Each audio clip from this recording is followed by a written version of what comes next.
All right. Well, I'm here with Nate Whitaker, another fellow attorney at the Franchise and Business Law Group. Nate, why don't you introduce yourself, and then we'll talk about what the topic of today's webinar is. Very good. My name is Nate Whitaker. I am a franchise and business attorney and also do a little bit of employment law, which is what we're going to be talking about today. The new laws regarding tax credits and employee paid time off and everything that was put into effect regarding this COVID pandemic. Okay, great. Well, so what we're going to be talking about today, what you had sent me is this memorandum on the Family First Coronavirus Response Act, or better known, but also known as the FFCRA. Why don't you just give us a little bit of background on what exactly is the FFCRA? Okay, yeah, very good. Well, this is a law that went into effect April 1st of 2020, and it applies to all employers, trying to give them incentives and requirements to provide paid time off for their employees. And the law, the FFCRA, actually has two components to it. It has the Emergency Paid Sick Leave Act, which is one component, and then it amends or is kind of a companion to the Emergency Family and Medical Leave Act. And the second component is the Emergency Family and Medical Leave Expansion Act, which provides some additional protections for employees. Okay, great. And that law went into effect, or this new part of the law went into effect earlier this year. And how long does it go until? Oh, it lasts until the end of the year, through December 2020.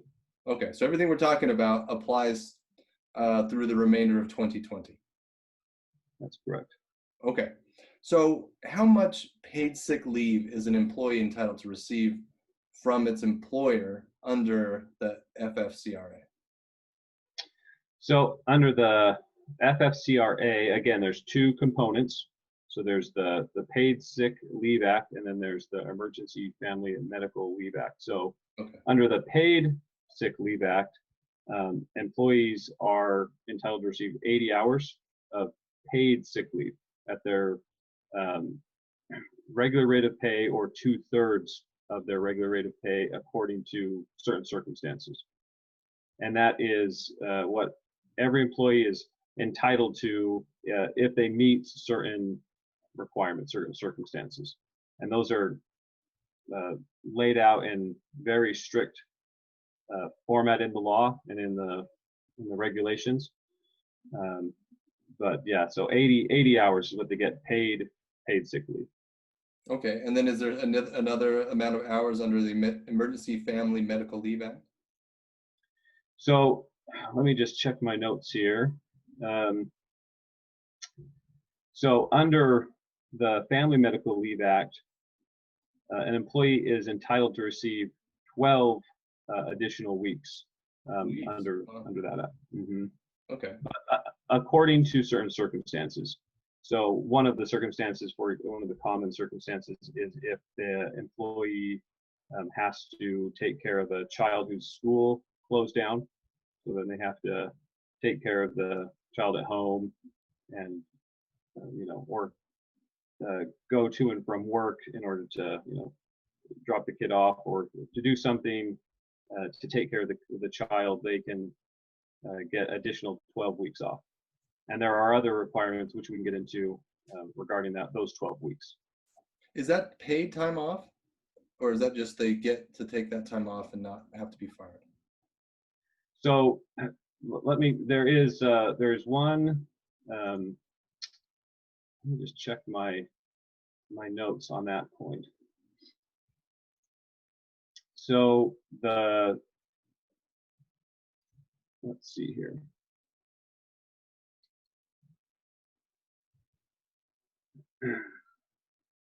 So the first 2 weeks of that 12 weeks may be unpaid. Okay. But the remaining 10 weeks has to be paid at 2/3 of the employee's regular rate of pay. Okay. So that's kind of the difference is if they want to take 12 weeks, the first 2 weeks, the employer can say, well, okay, yeah, go ahead and take it. You're entitled to take it, but the first 2 weeks is unpaid. And then from there. Okay. So, I mean, an example of this one would be if the schools did not open up again this fall and an employee had children at home and they said, listen, I got to take some time off. They could take up to 12 weeks this fall, assuming they didn't take any this spring, to take care of the kid, their children. Correct. Yeah. Okay. Yeah, and that runs through the whole year, so they can take chunks of time. Yeah, depending if Okay. if the pandemic flares up again. Yeah, it's cumulative throughout the Okay. year. Great. Okay. And you had mentioned that there are certain circumstances in which an employee would be able to qualify for paid sick leave. And I imagine we talked about just the Family Medical Leave Act, but what about under the Paid Sick Leave Act, Emergency Paid Sick Leave Act? What circumstances would necessitate or qualify an employee to take time off and get paid? Sure. Yeah. So the rules state about 6 reasons, and each of those reasons has other factors that like apply, which I can kind of get into in a minute. But the 6 reasons are if you're subject to a government mandated closure, quarantine, or isolation situation. Another one is if a healthcare provider has uh, recommended that you self-quarantine, or if you are experiencing COVID-19 symptoms, or if you're seeking a diagnosis, if you think you have it, and you're going to seek a medical diagnosis. That is a reason. And then what I just talked about was if you're caring for a child because of school closure, that's a reason. And then there's kind of a catch-all. If you're experiencing any other substantially similar kind of related condition to any of the foregoing, then that would be a condition that would also apply. Okay. So let me ask you a question. Maybe you know the answer, maybe you don't. But let's suppose that I just don't feel comfortable. I'm worried that I might get sick based on being around people in the office or at the retail store or whatever, the restaurant.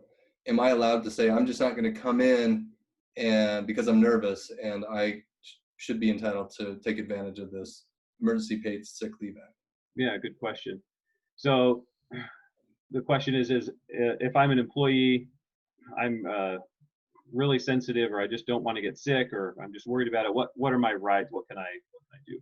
And the answer is, well, assuming that none of the conditions I just stated apply, if you're not experiencing symptoms, if you haven't been advised by a healthcare professional to self-quarantine, those kind of things, then you if you want to stay in your job, if you want to have the rights protected in your job, you do have to go to work. You won't be able just to say, hey, I don't want to get sick, or face potential termination with your employer.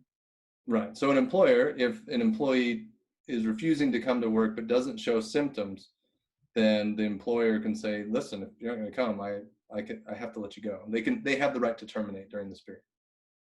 Yep.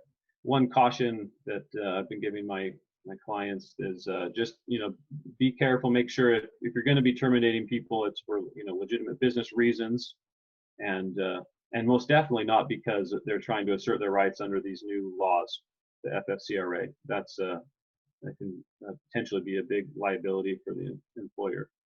But yeah, if the employees are just feeling uneasy, they still have to go in to work, or the employers can require that they come into work.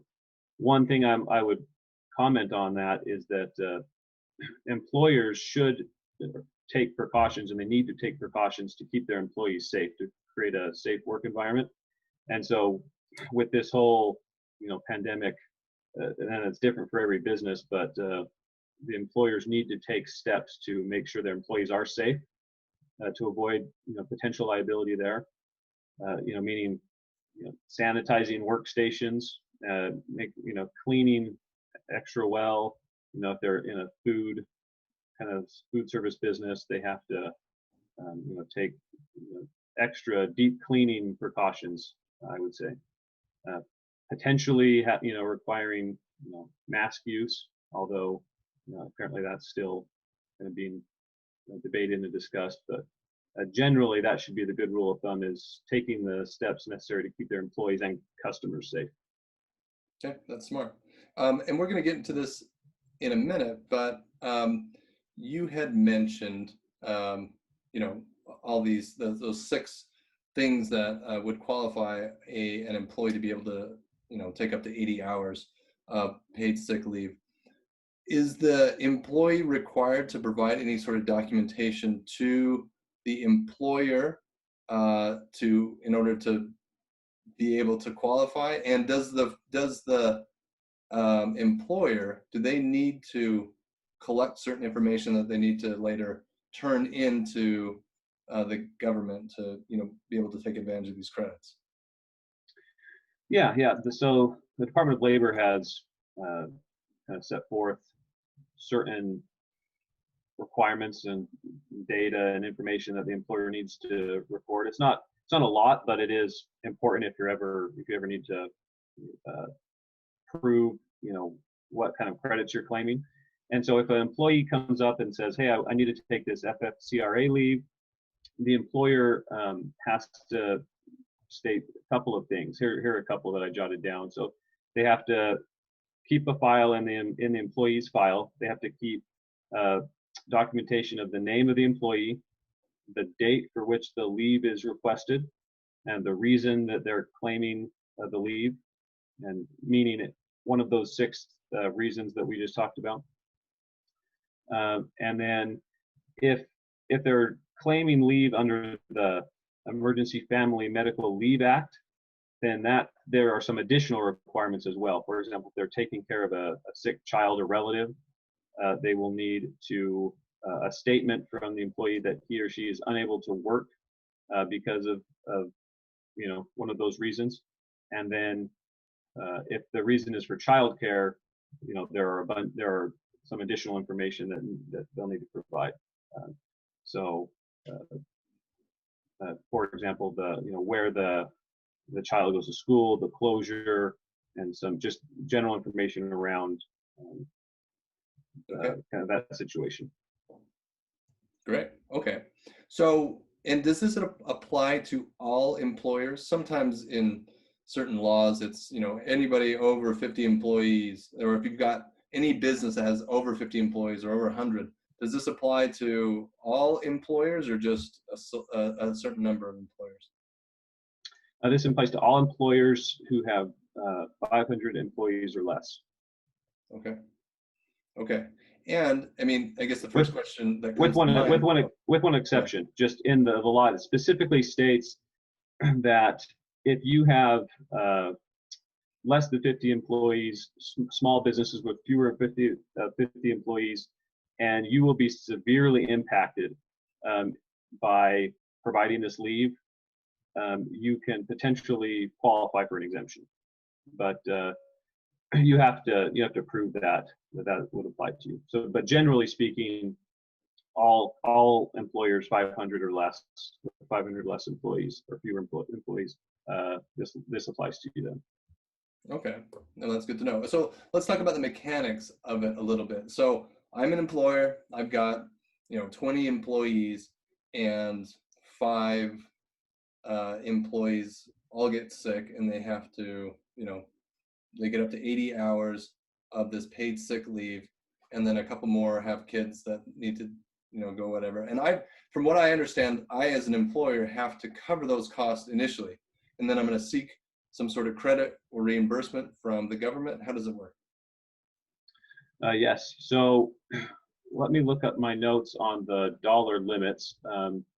But the general principle is that for all of the wages that you are required to pay as an employer under this law, you will get those back in the form of a tax credit.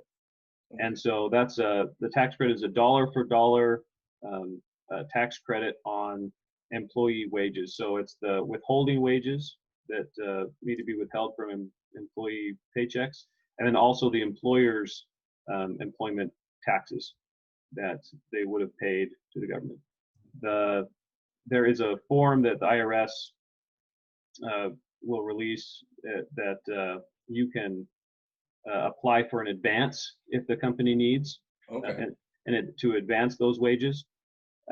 But typically speaking, the employer will just take those credits on their quarterly tax statements.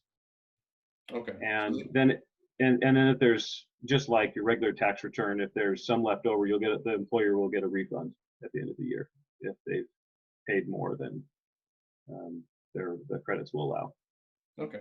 So it sounds like advances are available if needed, but for the most part, employers should plan on maybe setting aside some money that they may need to use to cover these costs until they can get reimbursement, or the tax credits. Would that be a good idea?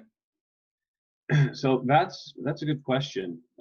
It's probably always a good idea to have cash reserves for this type of thing.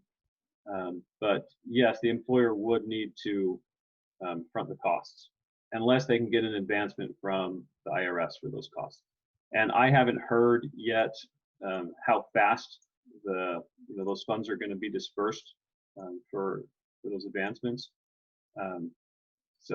But assuming that the advancement can come through, then that would really help out a lot of the employers. But if not, that might have to be a good idea to have some cash reserves.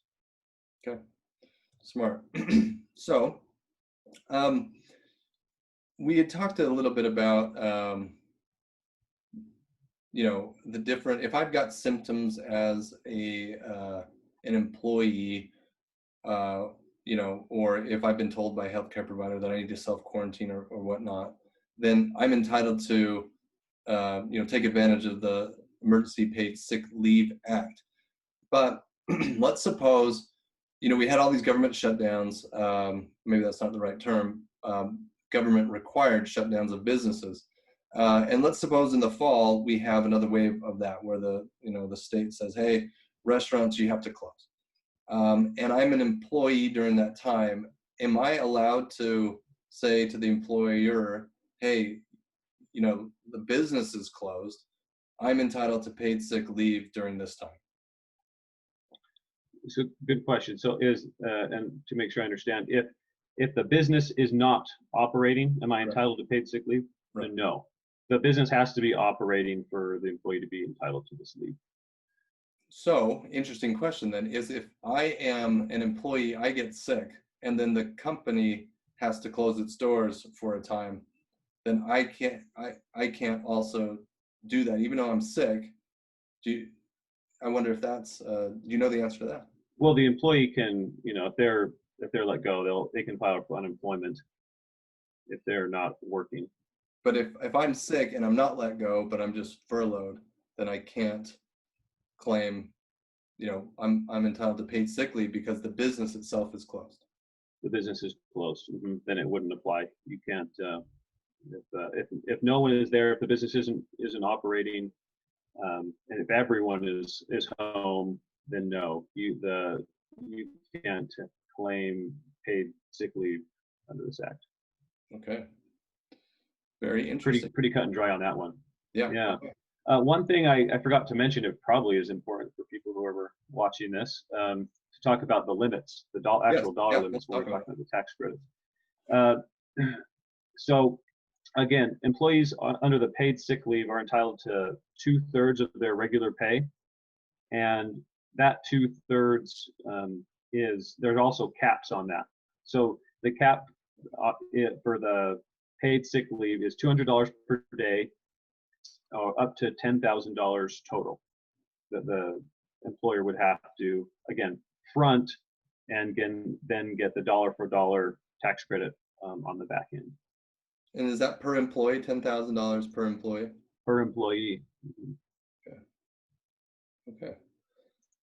All right. Well, so what advice have you been giving your employers? We talked about, hey, you gotta, make sure you're keeping people safe, keeping the business clean. Do you have any other advice that you've been giving your clients about, what should be done during this time to like either prepare for it or that they've got someone that's, they are on paid sick leave, how to best document it, etc. Uh, so one important thing that employers will need to do that they might not have been doing before is documenting all of the hours carefully that an employee takes to make sure that if the employee says, well, hey, I haven't taken 2 weeks, I haven't taken my 80 hours, and the employer says, yes, you have, here it is, carefully documented, and here are the reasons that you took those hours, that's important. So if they don't have kind of an administrator or someone tasked to do that, that's something they'll need to do. Keep in mind that the FMLA leave typically applies to companies with employees of 50 or more. And this law also applies to employees or employers with less than 50 employees. So they may not be used to taking those kind of records and documenting that kind of leave, and now they'll need to. So. Yeah, smart. And what about from the employee side? Do you have any advice for employees that during this time? Yeah, so for employees, the laws are pretty protective. Just a couple of tidbits that has been pointed out in the law are that your paid sick leave, the employer can't make you use like accrued sick leave that maybe you've been building up for all year long or maybe for years, and the employer might say, hey, great, now I can make the employee use all that paid sick leave he or she's been accruing. The paid sick leave has to run separate than that. Now, if the employer, mechanism or maybe tactic for the employer, if it works in their situation, is the employer can potentially require the employee to use both their accrued paid sick leave as well as the paid sick leave allowed under the FFCRA, but they'll have to pay them their full rate of pay and keep track. They won't be able to take the tax credit on 2/3 of the pay that they have paid the employee. So does that make sense? So the employee, if the employee says, well, I don't want to, receive only 2/3 of my pay, even though I'm, getting paid sick leave off, I want to get my full pay. The employer and the employee can do that. The employer will just have to be careful that it only takes the tax credits on the 2/3 of the pay that it has paid the employee. Interesting. So, okay. So then in essence, that would be a benefit to the employer to say, hey, if you want to do the full paid sick leave, you can do it, but it goes against your whatever you've accrued. If you only want 2/3, and you want to hold on to whatever you've accrued, you're only going to get 2/3 of a pay, and it goes up to 80 hours. So about 2 weeks for full time. And but if they're like, no, I don't want 2/3, I want full time, then the employer could say, fine, I'm going to pay you full time, but let's document this because I can get reimbursed 2/3 of that. Right. Yep. Interesting. Okay. Yep. One thing for employees that I think is good to know is these laws are very protective of employees, and so if they feel like they've been discriminated against or let go, or they return to work and their job is not significantly what it was when they left, they might be protected under the law from discrimination and asserting their rights under the law. So so it's good to know for employees and for companies that just always have legitimate business reasons. If companies are going to be, letting employees go, they need to have legitimate business reasons for doing so, Mm-hmm. and not be doing it because an employee asserted their rights and wanted to take all the leave allowed under the law. Yeah, good advice. Good advice. Okay, well, as we wrap up, any other tips or ideas or issues that we didn't touch on that you'd like to share with our audience? Good question. Let me just see. Oh yeah, one thing that is also pretty cut and dry, but it is an interesting point, is that the leave cannot be taken intermittently. Let me put it a different way. The employee cannot elect to take their leave intermittently. So they can't say, "Hey, I'm gonna take 4 hours today and work 4 hours, in the afternoon. Take 4 hours off in the morning, work 4 hours in the afternoon, or work Monday but not work Friday." They have to take it in a block of time while the condition is in effect. So, for example, while they have, let's say they have the COVID-19 sickness, they have to take it for that whole time. That's kind of the intent of having them take that paid sick leave off. If they can take it intermittently, as long as the company is okay with it as well, as long as they both agree, they can take their leave intermittently. So. Great. That's really helpful. It's good advice. Okay, well, let's wrap up. I just want to plug anyone that's listening to say, call Nate if you have any questions about this, this Emergency Paid Sick Leave Act or the Emergency Family Medical Leave Act. He represents a lot of businesses and employers, and or you're an employee that has questions. He could certainly assist with that. So thank you for your time today, Nate, and your expertise, and we'll talk again soon. Thank you. Yep, you bet.